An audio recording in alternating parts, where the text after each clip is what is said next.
This video is made possible by the good people over on my Patreon. Sign up for behind the scenes content, early access content, Patreon exclusive supercuts, and ToNW Wessex original soundtrack access, and much more.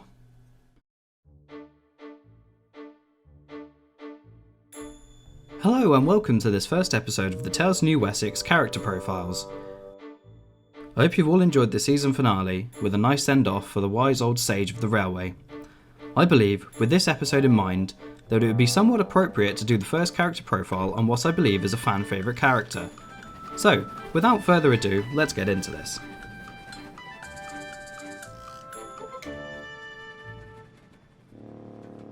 Bride's story begins in August 1905, when she rolled out of Swindon Works numbered 187 as one of the 442 Atlantic variants of her class. This was done by Churchward to compare the abilities of an Atlantic versus 460 variants on the same loco. In 1905 she gained the name Robertson, named after one of the GWR's directors. In ToNW Wessex she went by Roberta, as obviously this was much more ladylike. Roberta was then sent to the Isle of New Wessex during 1905, once her running-in period was over on the main Great Western network. She arrived with another Churchward design, number 4000 North Star, and using Alfriston Shed as their base, they revolutionised the express passenger services on and off the island. As built, Roberta had a half-cone domeless standard number 1 boiler with Belpaire firebox. Her boiler pressure was 225 psi, producing a tractive effort of 23,090 pounds. In April 1907, Roberta was officially renamed to Bride of Lammermoor, after a famous novel by Walter Scott. This begun Roberta's transition to the loco we know and loved on the Stowell Valley Railway. Although she didn't begin going by Bride, her accent certainly changed, and by the time she'd had 2 boiler changes in August 1908 and 1909 respectively, her accent had changed to the soft Scottish tone she spoke in for the rest of her life. In 1912, Roberta was recalled to Swindon for major modifications. She received her curved frames, a fully superheated standard number 1 boiler, larger 18-inch cylinders, and a 460 wheel arrangement, and most importantly, she was renumbered to 2987. She returned to New Wessex and impressed everyone with her improved performance straight out of the bag. She regularly hauled heavy express trains on and off the island, some of them totalling 16 coaches. The mainline duo became a trio in 1921 when Night Owl number 4700 was sent to the island after he received the standard 7 boiler, replacing the inadequate standard 1 boiler. Hercules, Bride and North Star became the poster engines for the island's railways and forged friendships that would last their lifetimes. Bride continued as 1/3 of the Toplink mainline fleet till the advent of collet designs meant she was made obsolete on the Toplink express trains.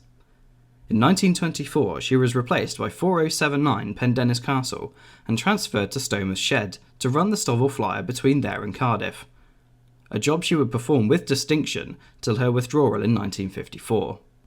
Following her transfer to the Stowell Valley Railway, she became the railway's matriarch. She oversaw the transition of the line's fleet from an Aberdare, Dean Goods and 4400 Small Prairie to the fleet that we know today. She looked after all who came to live on the railway, as well as many visitors on their travels. She imparted her wisdom on anyone who was willing to listen. She especially helped the batch of manors that was allocated to the island in the early 1950s, which included Rodley, who, as you know, still lives on the railway, and Thor, a manor who now lives on the Redwick and Chiltern Hills line. Her relationship with locos such as North Star and Hercules were the glue that held the island's railways together. All 3 wiser with age and experience. During the late 40s and early 50s, Bride performed admirably on the Stowell Flyer, special charter trains all over the island, and more mundane tasks such as piloting interregional trains. As younger and more foreign power traversed the metals of the island, the respect for her waned from locos such as the Midland Fleet, who were modern and saw her as antiquated junk. All but one. The advent of her withdrawal left the job open to Stan the Black Five, who it is known she spoke to regularly before her impending withdrawal, and therefore we'd assume she would have been more than happy for Stan to replace her. She left Stowmouth in 1954 under her own power, returning to Swindon one last time. She is mourned by people and engines alike, something I hope to explore in Season 2 of the Tales of New Wessex. I'm hoping that Caledonia Works provides us with the Saint Atlantic, so I can do some prequel content for the Tales of New Wessex to show how Bride became who she was when she left the railway in 1954. I think her story arc mirrors that of the Fortunes of the Railway, and although she wasn't the first flagship of the Sobble Valley, and certainly not the last, she is arguably the finest. Thanks for watching this first episode of the Tales of New Wessex Character Profiles. I hope you enjoyed it. I have a list of characters that I shall be going through during the downtime between Season 1 and Season 2.